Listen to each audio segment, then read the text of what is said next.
I was listening. I was driving after the show last night. I drove an hour to go so we can make this trip. And I can't remember who I was listening to. It might have been like Daniel Jeremiah or Rich Eisen. It was one of those shows.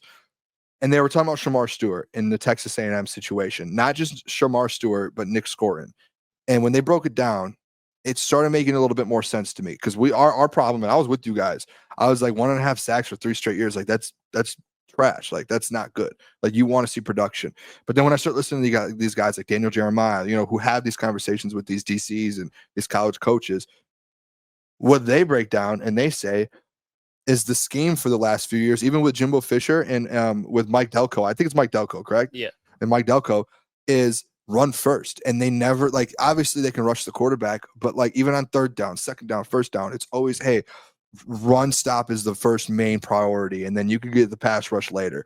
And like they never had a priority to get into the quarterback and sack the quarterback. As crazy as that sounds, this is how they broke it down. Mm-hmm. And that was why you saw a guy like Nick Scourton go from whatever it was, 9 or 10 sacks in Purdue to 1.5 or 2 sacks in Texas A&M.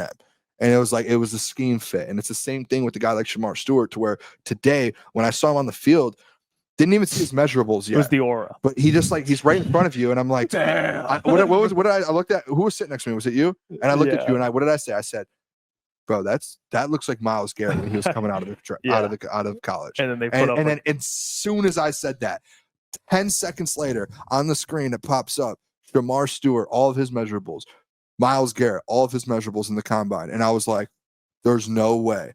And then I start thinking about this. I start thinking about the video that I watched last night, and I'm like, I'm not going to sit here and put my foot down and say he's going to be a 15 sack guy like a Myles Garrett. So what are you saying? But I think this guy, honestly, I know those sacks is tough, and I was one of the ones with you guys saying, hey, 1.5 sacks for 3 straight years is brutal to see. But a guy that is this big and tests this good, you can't ignore it. Like you can't. Listen, his RAS score, again, we take that to heart here in Detroit because Brad Holmes loves his athletic scores. Correct, boys? Yep. His RAS score, 9.99 out of 10. It is the third. It got updated to a 10 out of 10. 10 out of 10. Okay. First ever edge rusher to get 10 out of 10. It First ever. First player. Or whatever it is. Yeah, before it was a 3rd all-time edge rusher out of all the. So, like, to me, it's just like, hey, it's there. Now, this is my argument. You putting them in the right system, it might not be the Detroit Lions, but you put them in the Baltimore Ravens, you put them in the Kansas City Chiefs, you put him on a Philadelphia Eagles defensive line, this guy's going to go produce. And then everyone's going to look at it and be like, oh, he only had 5-6 sacks in his college career. Why is he getting 12 sacks here in the NFL? So you'd be okay. You're cool with that 28 pick for Shamar Stewart. I would take Shamar Stewart, if he's there. I don't think he's going to be there. I mean, he's going to end up being top 15. I think he's the most interesting player in the draft. Great. I do. That's probably what I would That's use. Great. It's just he's most intriguing, I would say. Like polarizing. Another good word. I just can't see a world he's going to be there at 28. And I think he's going to be top 15. Part of me, and this is why I haven't spoken a lot about him, because part of me is like, to your point, it's like, wow, he checks every box. But then you go watch and you look at the production and you're like, what? And then Klotz brought up a really good point where it's like, hey guys, I know a guy that's 6'6", 290 that produced, that played in the SEC. That's pretty dang good. And he had a pretty big day, which we'll get to him in a couple of minutes. So I'm like, part of me, I think production does matter. Like it happens. I agree. It happens where guys will have, certain levels of production, then the next year they don't. That's okay. Like sacks come and go. But if you have 1.5 for 3 straight years, that is concerning. There are systems though, and that's where the Texas A&M, the conversation gets into place. Let me ask you this. That's why it's so interesting though, like you said. This is why, and I used to be one of those, like a person when I see talent like that. And again, this is all subjective. I don't think that there's one opinion that's right, one opinion that's wrong. All you have is your opinion. When you look at it doesn't even have to be defensive ends, but these guys that you're trying to get their potential. So when you're going off of production, I'm just going to use production. I can't remember a time where a wide receiver's had 400 yards in a season and you're like, he can get to 1,000. Draft him top 10.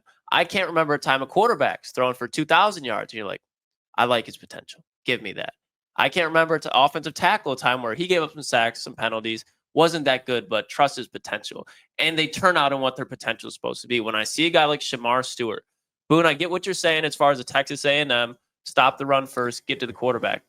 That's every NFL defensive line. You look at the Lions, Ravens, Eagles, first assignment is stop the run, get to the quarterback. If you're putting a lot of pressures and not getting to the quarterback in college, in my opinion, there's nothing that's going to change except get farther apart when you get to the NFL, where not only the linemen are better, but the quarterbacks see you coming and you probably don't even realize it. For example, like if Shamar Stewart's running at Jaden Daniels, Lamar Jackson, and you weren't able to bring down Kyle McCord in college, you probably never faced Kyle McCord. I'm just using it as an example, but a college type of quarterback, he's going to struggle with other NFL quarterbacks because I don't think he's going to be able to do it. When you look, he has Nick Scorton up there. Like he had guys that were taking double teams, advantages where he was the biggest, fastest, strongest athlete on the field, whether it's the offense or defensive side of the ball, and he's still not getting home. Klotz, So that's where I push back. What if I ask you this, though?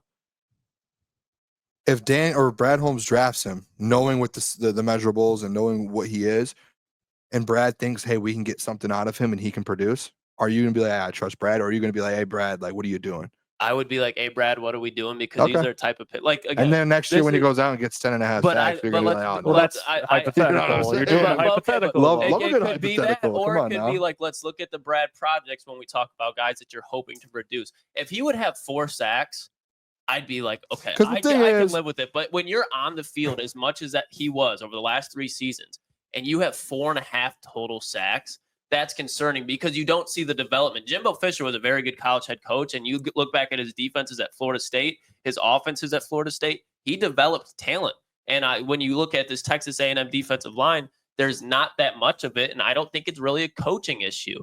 I look at guys in the second round, like we're going to talk about a little bit, who are very similar in stature, that ran faster 40 times, that have more production, that played in arguably better conferences against better offensive lines, that I would take in the second round before I would ever touch a player like Shamar Stewart in the first round.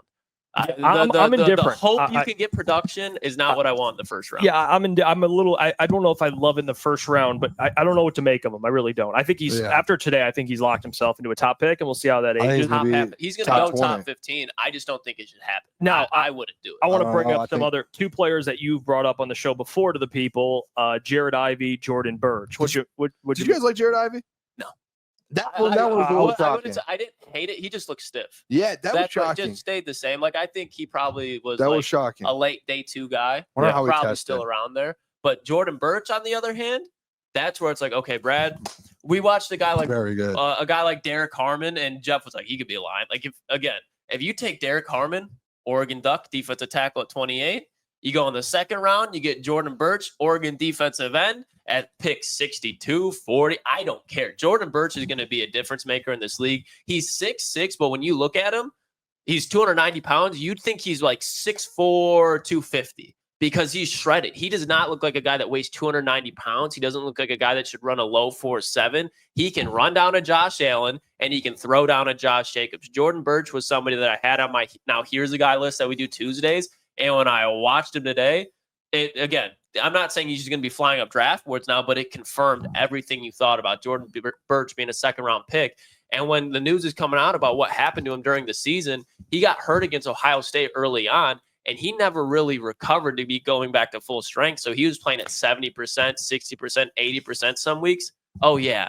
And he still has more production than Shamar Stewart. And he's going up against Calvin Banks, Josh Simmons, the Big Ten offensive lines. And he's played in the SEC as well. So he's been a guy that transferred from South Carolina to Oregon, and he's just lit it up. I think he's going to be a guy that could easily, like if I'm looking at the Eagles at 32 and you're like, they sign an offensive lineman, why not add Jordan Birch? And I think he's a guy that's going to be in play anywhere after pick like 27.